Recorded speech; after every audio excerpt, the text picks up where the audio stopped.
Hello students, I am Piyush Arora and today in my video we will discuss about the jumping statements in Java. Students, the process of transferring control conditionally or unconditionally from one point to another point in the program is called jumping. The following statements are used to transfer the control from one point to another. These are the three statements used for jumping. That is, one is break, second is continue, and third is return. So we will discuss all the statements one by one. First is the break statements. This statement or a keyword transfers the control out of the current block in which the break statement appears. This keyword is used with for, while, do while and switch case statements. Students, if you remember, I have already discussed break command in the switch case statement, but today we will discuss it how we can use it in for looping. So here is a program, class break keyword, void check break, int I is equal to 1, I less than equal to 10, I plus plus. This is the loop which will perform for 10 times from 1 to 10. The value of I will start from 1 and go up till 10. We have a condition over here inside a for loop. If I%5 is equal to 0, break. This means when the value of I is 5 and 5 divided by 5 the remainder is 0, then we break. Break command here actually forces the control to come out of the loop and go to the next part of the program, which is actually the end of the program. This program ends now. So when the break occurs, then this loop gets over. Otherwise it will continue. So what will happen in this program, that it will print numbers from 1 to 4, and as soon as number 5 is encountered, this condition will be true. This condition will become true and break will be forced into action and the program will come out of the loop and end. So we will only print the numbers from 1 to 4. So this is the example of break statement. Now we come to the continue statement. This statement or a keyword forces the loop to perform the next step of the loop and bypass the statements yet to be executed. This keyword is used with for, while and do while statements. We have a program here, class continue keyword, void check continue, int I, for I is equal to 1, I less than equal to 20, I plus plus. Then in the loop we have a condition, if I%5 is equal to 0, continue, system out print line I. Now this program actually does what? This program will print the numbers from 1 to 20 except those which are divisible by 5. Divisible by 5 means now numbers which are divided by 5, 5% 5 is equal to 0, 10% 5 is equal to 0, 15% 5 is equal to 0. So, and 20% 5 also is 0. So what will happen here? It will print the numbers from 1 to 19. But it will not print those numbers. Those are divided by 5. So we will check these two programs. First program will print the numbers from 1 to 4 and it will not print further numbers because of the break statement. And second program will print the numbers from 1 to 19. However, the program goes from 1 to 20. The loop is from 1 to 20. But those numbers which are divisible by 5 will not be printed because continue will force the loop to perform the next statement, the next step, and it won't come to the system out print line to print that number which are divisible by 5. So we will just check the programs. Here we have the break program. This is the break program. We will compile this program and make the object. After making the object, we will check that the break is working. So we will see here 1, 2, 3, 4. Only these numbers are printed and rest of the numbers are not printed because of the break statement. Break has forced control to come out of the loop. So we will close this now. We will remove this. Now we will check the continue. Continue is here. Okay. So we will compile this program. No syntax error. We will make the object of this program. Then we will check this program. So we see here 1, 2, 3, 4, then 6, 7, 8, 9, then 11, 12, 13, 14, then 16, 17, 18, 19. You see here number 5 is missing, number 10 is missing, number 15 is missing, and number 20 is also missing because they are divisible by 5, and hence the continue statement will force the compiler, that is the loop, will continue for the next statement. It will skip the statement which it satisfied the conditions with. So this is the use of continue statement. I hope you have understood these two statements well. Now we will continue with our next topic, that is the return statement. The return statement returns the value or the control from the method function and terminate or exits the method's process, and the control reaches back to the method or the function where the calling statement is written. This is a program here to explain you the use of return keyword. Int x comma y, two variables are here. Void check return. Here the value of x is equal to 10, y is equal to 20, int z is equal to add. Now what is this? This is actually calling a function add, and the value from the add will be returned to z. And finally we will print the value of z here, system out println z. Now here we have another function, int add. This function is doing what? This is saying return x plus y, means it is returning the values of x added to y, that is to 30. 10 plus 20 is 30. Return x plus y means it will return the added value of x and y to z.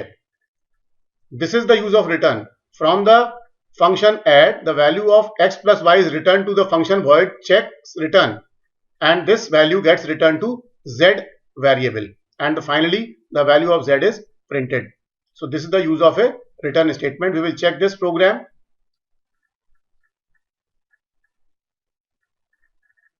Return keyword. This is the program. We'll compile this program,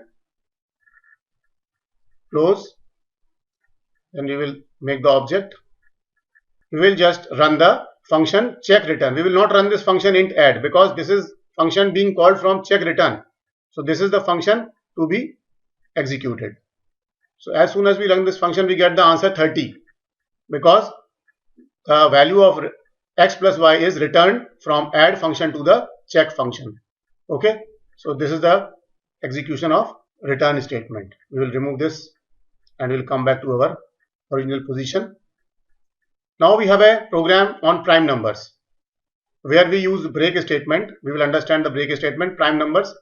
This program is to check prime, void check prime, int n. N is the number to be entered by the user for checking whether it is a prime number or not. Int I comma flag is equal to 0. Flag is a variable which is used for checking whether the number is a prime number or not. Initially the value of flag is put to 0. Now we have a loop from 2 to n by 2. Now this is a mechanism to check the prime number because the property of the prime number is that prime numbers are those numbers which are only divided by 1 or themselves. So in case we start the loop from 2 and go up till half of that number for which we are checking the prime number, and in case from 2 to half of that number, if none of the conditions are met, means that number is not divisible by any of the numbers between 2 to half of that number, that means that number is a prime number. And if it is being divided by some of the numbers, that means it is not a prime number. So what we are doing here is we are saying if n% I is equal to 0, then the value of flag is set to 1 and we break. Break means we do not continue further. Break will force the control to come out of the loop, and after the loop is over, we check whether the value of flag is equal to 0 or not. If it is 0, that means none of the numbers have been able to divide the value of n by I. So it is a prime number. So here, if n is divided by I, then it is a prime number. If n is divided by none of the I, then it is not a prime number. So this is a condition. Okay, we will check this program. Prime numbers. This is a program. Okay, we will compile this program. Close. We will make the object. We will check it. We will enter some number like 56 and enter. 56 is not a prime number because it is divisible by 7 and 8. Okay, again we will check.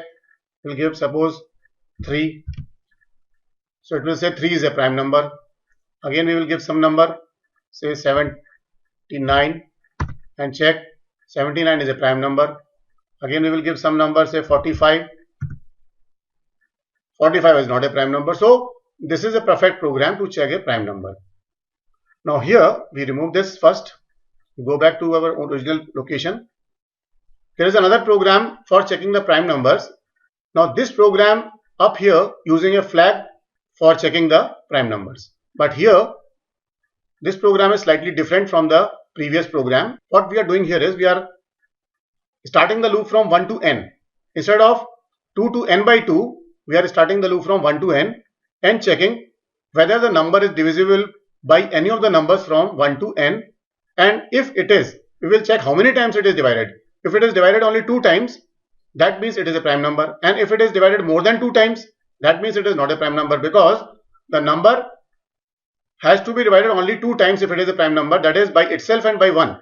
If any other number divides it, that means it is not a prime number. So if the value of C goes beyond 2, that means it is not a prime number, and if the value remains less than 2 or equal to 2, that means it is a prime number. So C here is a counter which is initialized to 0, which will count how many times the number of n is being divided by the values of I from 1 to n.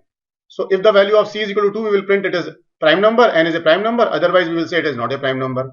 So this is the simpler method as compared to the method mentioned above here. So these are the two methods to check the prime numbers, and conditions are set. Here break is not being used because there is no need for any break over here, but here the break command is being used. These are the two differences here. Then we have a program here to generate the prime numbers. Earlier we are only giving one number and checking whether it is a prime number or not, but here what we are doing is we are generating prime numbers from 1 to 100. Between 1 to 100 we are generating the prime numbers. So we are again having the same flag system. Flag variable over here is equal to 0. Then we are having the loop from 2 to 100, because 1 is not a prime number, so we will start the loop from 2, and less than 100. We will see how many numbers are there between 2 and 100 which are prime numbers. We will have a assignment here. Flag is equal to check prime I. Now check prime is a function to check the prime numbers, and I is the argument which will go into the function and get it checked whether the number I is a prime number or not. Now I, the value initially is 2, then it will be 3, then it will be 4, and so on. It will go and check, and flag will hold the values either 1 or 0, which will be returned back from the check prime function. If it is 0, then it is a prime number and we will print it. See, we are saying system out print. We will print the numbers adjacently in single line and putting commas one after another so that we know the difference between the prime numbers one by one. So this is the function here, print prime numbers, to print the prime numbers. And here another function is there, int check prime int n. Now what is this function doing? This function is actually checking for the prime number and returning the value either 1 or 0 depending upon the condition. Here again we are following the same thing which we had earlier done in the first program of prime numbers, 2 to n by 2. We are starting the value of I from 2 to n by 2, and we are saying if n% I is equal to 0, return 1. This actually is a condition which when satisfied will be returning the value 1 to flag. And in case the whole loop is performed and none of the conditions are satisfied, not even once, then what happens? Then this loop gets over. This line actually if is inside the loop and return 0, this is outside the loop. This is not an else. Don't understand that this is else condition. This is a condition which is outside the loop. When the loop gets over, then only it will return 0. And when the loop gets over, what happens? It means that this number which has been sent for checking for prime is a prime number.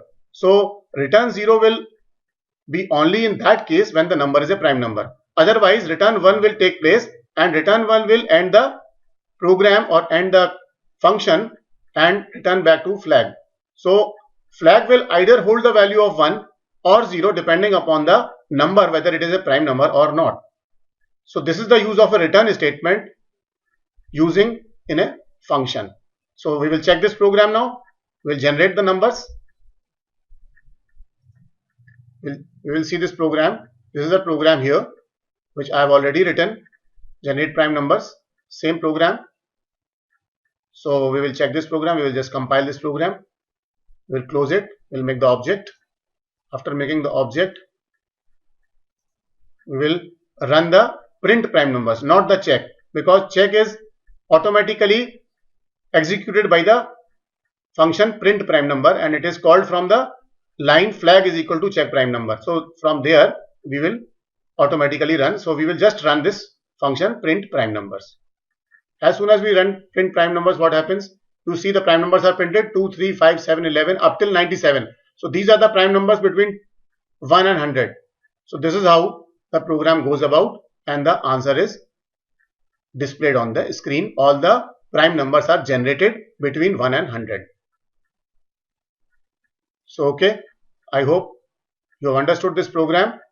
So we come back to our original location. So we have discussed today about the jumping statements, break, continue, return. We have discussed about the break program. We have discussed about the continue program. We have discussed about the return keyword also, how the return takes place. So we have also discussed the prime numbers, first program of checking the prime number and second program of checking the prime numbers. Then we have also discussed about the generation of prime numbers between a range of the numbers. So I hope you have understood all the jumping statements well. So I once again say goodbye to you. We will meet again in the next video session. Have a nice day. Thank you.